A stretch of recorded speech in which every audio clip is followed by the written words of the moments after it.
Comme vous le savez, chaque année, on a pris le parti d'avoir la tenue de 18 comités de ligne.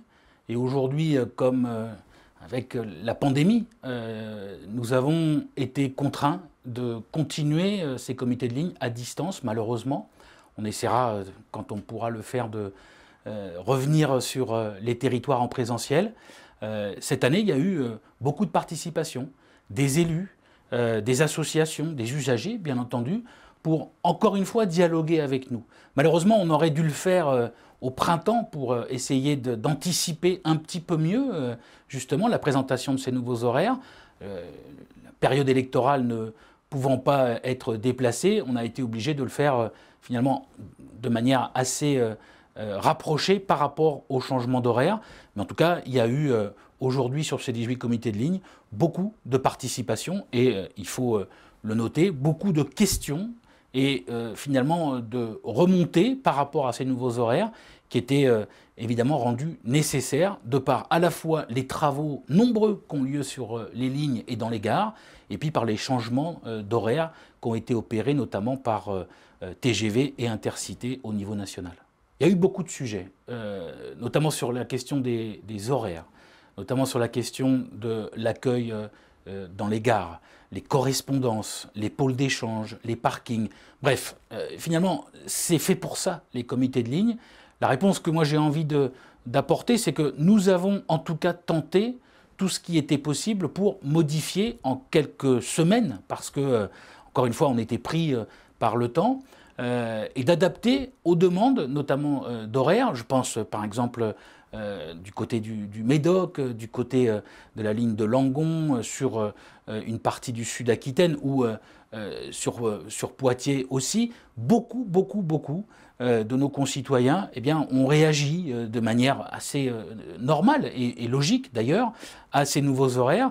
Nous avons été un peu contraints dans ces nouveaux horaires et il est utile de rappeler que malgré tout cela, et je le répète à loisir, la région, de manière assez inédite, a créé, à l'occasion du changement de service, c'est-à-dire finalement il y a quelques jours, 1 million de kilomètres trains supplémentaires, c'est-à-dire beaucoup d'offres supplémentaires. Nous avons choisi justement d'avoir plus d'offres parce qu'il y avait une fréquentation qui était en hausse, qui ne nous a absolument pas échappé, et on le voit bien, c'est la raison pour laquelle d'ailleurs nous sommes en train notamment de travailler sur la commande de nouveaux matériels et de faire en sorte de répondre de plus en plus à la demande des usagers sur nos lignes TER. C'est évident que toutes les propositions qui ont été faites, à la fois sur la plateforme de participation et lors des comités de ligne, vont nous servir à pouvoir, je dirais, travailler pour les prochains services, c'est-à-dire dès juillet prochain, la période estivale, mais aussi pour le service suivant, à améliorer un certain nombre de fonctions. Je pense notamment aux correspondances. Nous avions eu 70% de nos horaires qui avaient changé en 2017. Cette année, c'est un petit peu moins, mais c'est quand même de manière très importante. Ça veut dire que les remarques qui ont été faites, toutes n'ont pas pu être prises en compte. Je le regrette, mais il y a aujourd'hui, par rapport à la construction des horaires, un certain nombre de sujets liés notamment à la saturation d'un certain nombre de lignes.